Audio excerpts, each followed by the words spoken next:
Hey everybody, welcome back to From the Dark Universe podcast, season 2. That's right, season 2 has officially arrived. So, for the first episode of season 2, we're going to be talking about mainly the DCU. Right? This episode is going to be DCU filled since, Superman is going to release in I think like less than 4 weeks, right? So, what better time to talk about DC than right now? And you know, what are we waiting for? Let's just get to the intro.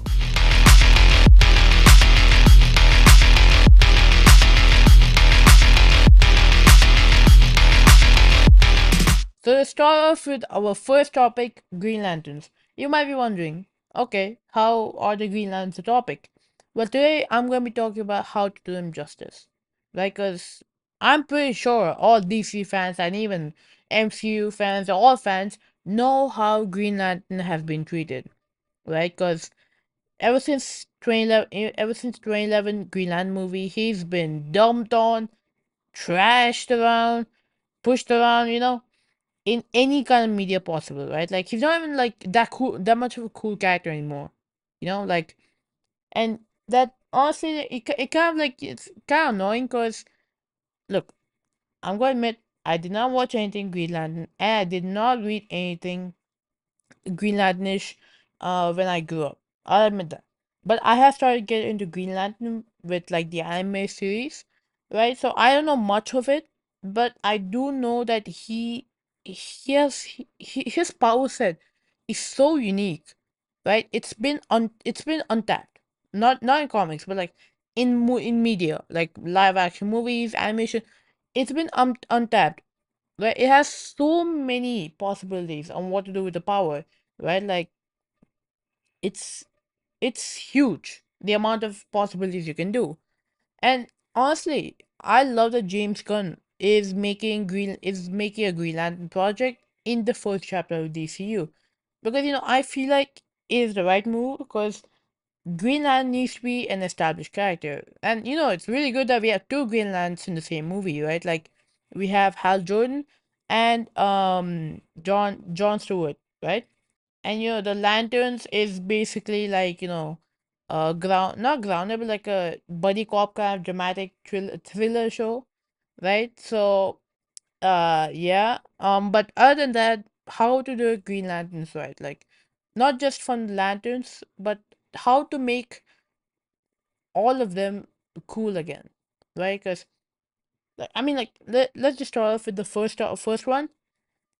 Give him good projects, man. Like, come on, it's not that hard to do a great Green Lantern project. And please give him a good suit. Do not make it CGI. Because we know how that worked out for a 2011 movie, right? And plus, there's no point in making CGI. It's just gonna cost more.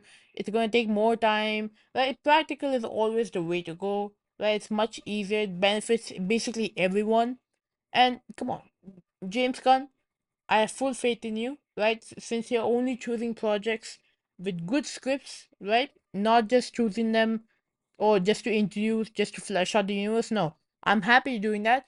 Please, if someone comes to you with a good Greenland project, please approve it, cause we really need some good Greenland content right now, and not just him being a side character. I need him to be a main character in his own movies, right? And you know what? I'm also happy that we're getting another Green Lantern show called My Adventures with Green Lantern. Even though it's not like Hal Jordan and John Stewart, it's Jessica oh well, I forgot. I'm so sorry. Um you know Even though it's not both of them, this Green Lantern, the female Green Lantern, Jessica, right? She is still really cool, right? And the fact that we're getting two shows of Green Lantern is more than anything we got in the past decade, which just says a lot. But the second point is embrace the comic bookness, embrace the silliness of his character, because Green Lantern, would you like it or not, is a silly character in terms of power sets, right? Of course, he's a very serious character in terms of personality and everything. He sometimes can be a jokey character, but his power sets are so wacky. They are so fun to read. Like they're so fun to see and all. Um, so embrace the wackiness. Do some weird crap with the power set. Like literally, I don't know, create something other than like just normal ring blasts, blah blah blah, force projection, blah blah blah. No, those are boring. We need to see more creative power sets with Green Lantern. And the third point is his villains.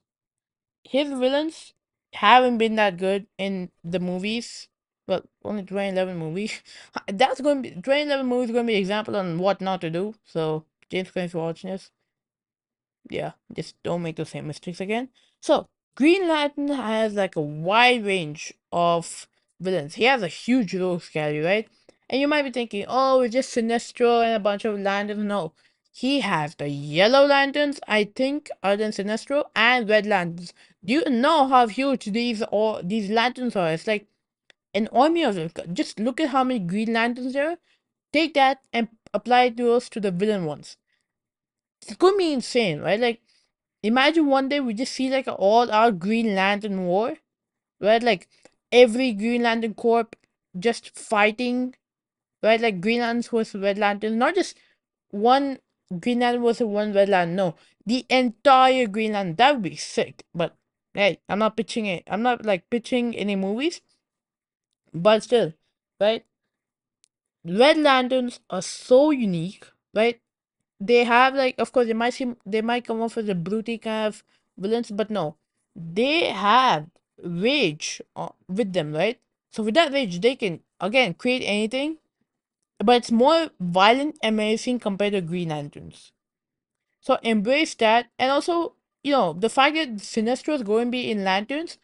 Please do him justice, and I don't want to see him as a Green Lantern. I'll be honest, because we've all seen him as one, even though it's in a bad movie, right? We always seen him as one. I want to skip to the Yellow Lantern part so we can see a rivalry with um Hal Jordan and Sinestro. And I think John Stewart is going to be the main DCU Green Lantern because, well, the one who might be in the future Justice League, right? Because Hal Jordan is old, and that's one more thing I'm kind of iffy on because look, I love John Stewart too and Hal Jordan. I love them both, but making Hal Jordan this old, it just it's kind of weird because this is first live action appearance in a decade, right? It's been a decade. And then, he's kind of like an age guy. Of course, I love Kyle Chandler, but he's just like he's too old for Hal Jordan than what we all thought he was going to be. But Jon Stewart is perfectly cast, right? Aaron Pierre is literally looks like Hal Jordan. Sorry, Jon Stewart. I haven't seen his performances in any movies yet, but I'm waiting to see in Lanterns, right? But that's one part I don't like that Hal Jordan is old, like he's like 50, right? So he's like this more mature Greenland compared to Jon Stewart. I mean, if they have a good narrative, okay, it could work. But still, until I see the trailer or anything, I'm not, I'm not like that happy with the cast, with like decision to make him old. But like I said, oh, also one more thing. Every Green Lantern has their own personality. Like take Guy Gardner for example, right? Who's appearing in the new Superman movie. Oh god, I forgot about him. Right? So Guy Gardner, he's not like a typical Hal Jordan or John Stewart, right? He's more of a bully jerk kind of character, right? He's not like heroic or anything. I mean he's heroic, but like he's more of a jerk, right? So I'm so glad James Gunn is diving into that part of Guy Gardner's character, and I want each lantern to have their own personality, not like for them to feel like oh they're the same, it's the same character, they're boring. No, their own personalities help them stand out, right? Like with Hal Jordan being older version of him, right? He could be more experienced. He could be like a mentor, right? And he could have like more of a cocky-ish personality compared to Jon Stewart, who's more like a military kind of thing, or maybe a little more funnier than Hal Jordan. They can have this like brotherly kind of banter, you know. So Even like Jessica Cruz. Yeah, Jessica. Is that her name? Jessica Cruz? Wait, hold on. Yeah, it is. Alright, Jessica Cruz, right? Jessica Cruz, she can also have her own personality, right? Like, I'm sorry, I still haven't read any Jessica Cruz comics yet, so, you know, I want each Green Lantern, not just the humans, the aliens also. Oh my god, the aliens, right? You have to nail them to James, right? Mr. James. Please nail the aliens, because they are the most important part of the Green Lanterns. That's what makes them stand out, right? So, each Green Lantern should have their own personality, and based on what James Gunn's doing, I'm really happy with it. And think that's it for the Green Lantern, but that was just a ramble, honestly. But now, you know who to call. Is that the wrong theme? Oh, my bad. Let's just cut to the next one. When there's trouble, you know who to call. Teen Titans. All right, so the Titans extravaganza. What that means is basically we're going to be talking about one, the obviously Teen Titans movie, but there's a mini topic to it, which is about the Starfire show, right? So to start off, the Teen Titans movie. If you guys didn't know, there is a Teen Titans movie, happening. It's being written by the same person who's writing Supergirl. Okay, wait. Her name is Anna Noguera. Sorry if I mispronounced that. Right? So she's going to be writing the Teen Titans movie. And since I want to talk about this movie right now, even though it got announced a while ago, because castings are about to begin this fall, right? So I want to talk about the casting, like who are to cast, how to get the personalities, how to get them right, and basically how to do the movie. Because one thing, actually, I want to just start with it. One first thing, which Robin is it going to be? Now, for the general viewers out there, if you guys don't know what that means, Teen Titans, right? Like it's basically the version Teen Titans. The version of Teen Titans, right, is decided by which Robin is the leader. So we have Dick Grayson, who is more of like the classic how do you say it? Classic 1960s and also modern day leader of Teen Titans, right? But and then we have like Tim Drake, who is the leader of the Teen Titans in like the anime show, I think, right? And then we have Damian Wayne, right, who's the leader of Teen Titans in New 52 comics, right? So that's a question which has been rambling a lot of fans about. Like they've been questioning it because you know if we take a look at Batman Brave and the Bold, right? James Gunn did specifically say it's going to be a Batman and Damian Wayne Robin movie. So that left people wondering, like, oh, they announced a Teen Titans movie. Is it going to be Damian Wayne on the team? And honestly, for me, I'll give you my thoughts. I think it shouldn't be Damian Wayne, right? Because it just doesn't feel like a Teen Titans character. I feel like uh, Tim Drake or Dick Grayson. I really prefer Dick Grayson. It fits more into the Teen Titans um kind of like that team, right? And I would just prefer Dick Grayson, and yeah, like always, I think it's not like that big of a question because again, remember James Gunn did say this isn't like the MCU where it's like, okay, after this movie, the next movie takes place a few years after the first movie, right? No, he said it's going to be like just like Star Wars, right? It's going to be jumping around time, right? Like how Star Wars began with the original trilogy, but they jumped to a prequel trilogy, and then to the sequels, and then between that, they jump back in between the originals, like before the originals, right? So with that in mind, I feel like this Teen Titans movie is gonna be a prequel to Batman Brave the Bold, because it just makes the most sense for it to be a prequel than to be established, this late into the DCU. Because again, remember this DCU is already established, right? So there's no point in introducing the team present day, right? Like it won't make sense. Like, what were they doing all these years? Why didn't they form before, right? So it made sense if, it was set in the past, and then each by the end of trilogy, we come back to present day where they're like a working team and they're all like adults and they like become the Titans, right? Oh, also one more thing. I do not want them to be Titans. I do not want them to be adults because it just takes away from the characters. Teen Titans is what, like, the teen aspect is what makes them so unique, right? Because no DC team, except I think the Young Justice, is that a show? I don't know, okay?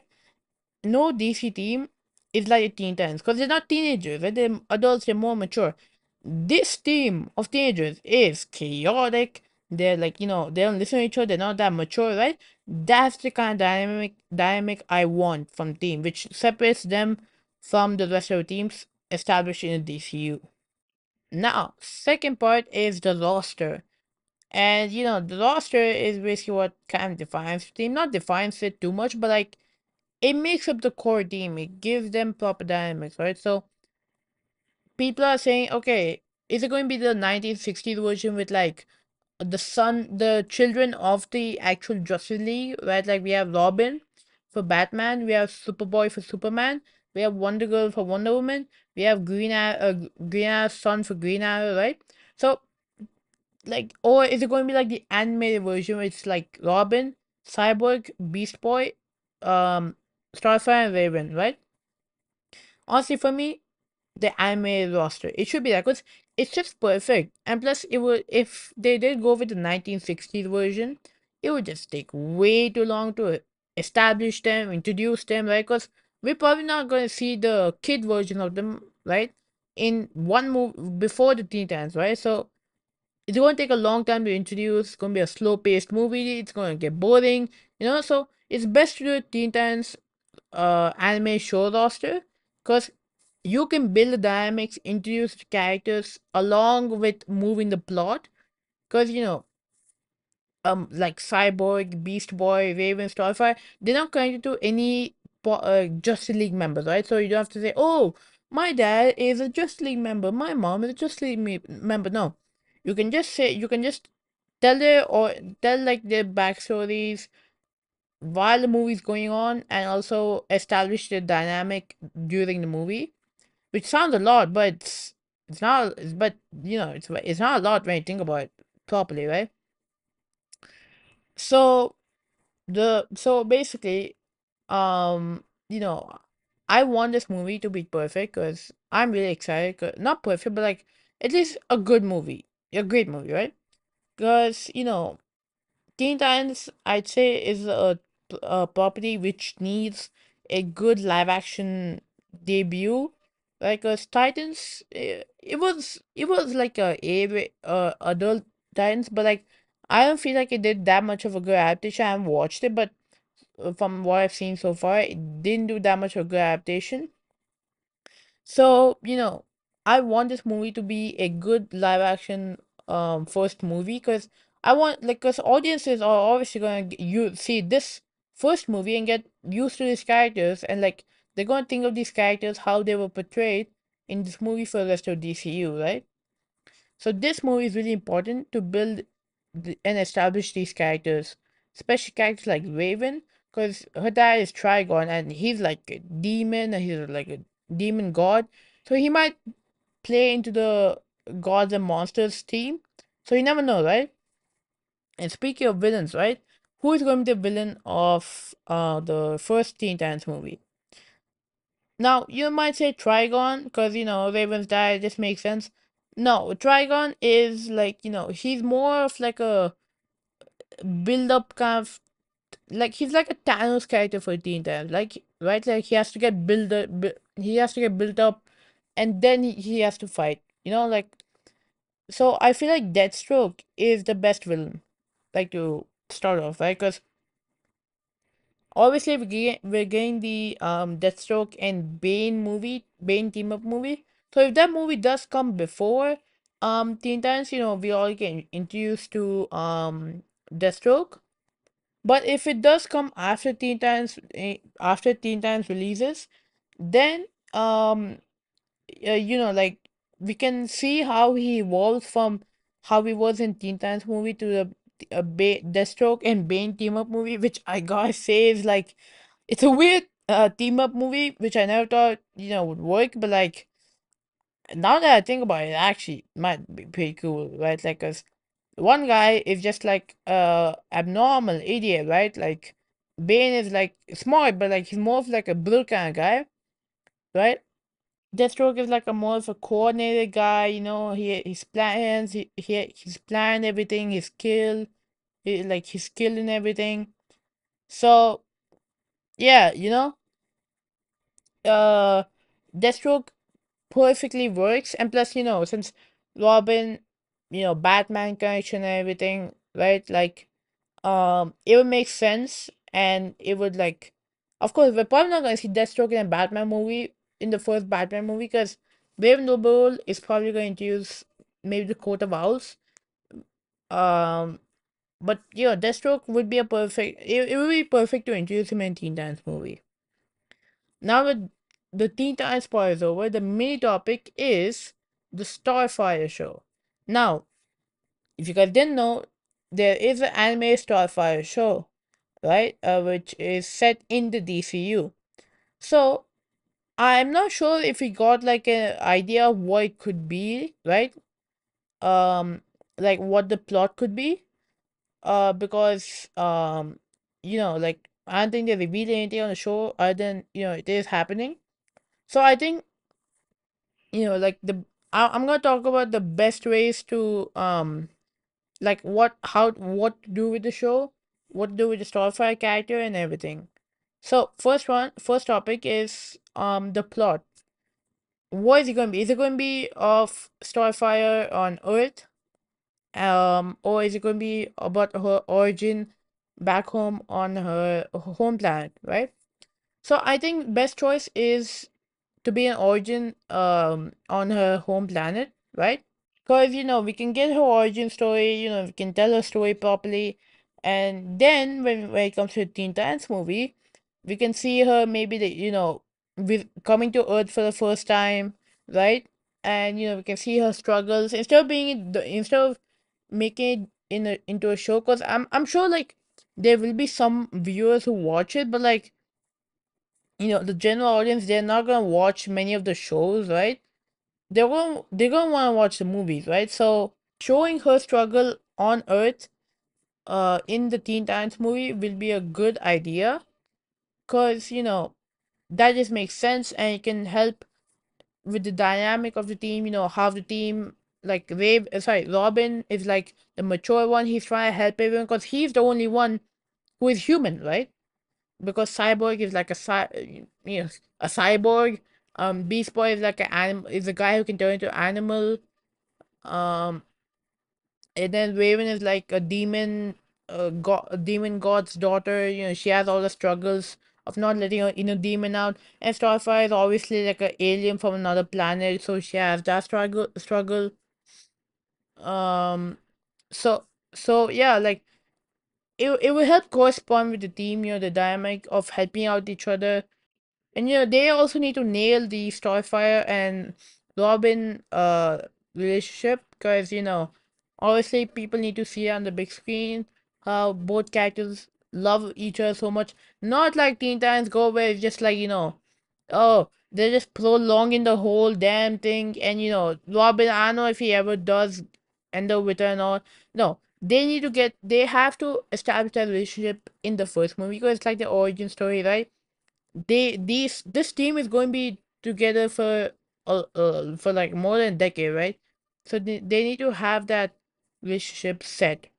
And yeah, I'm really excited for DCU's showcase of these characters, especially what James is doing with Greenland, Ollie having him in Superman, getting two shows, getting two Greenland shows, and for the Teen Titans, we're obviously getting the movie, um, and the Starfire show, which might be an origin story, right? So I'm really excited what Mr. James Gunn's doing, and I'm really excited to see Superman. So go get your tickets now. It's not a sponsor. I'm just really excited. And I will see you all in the next one.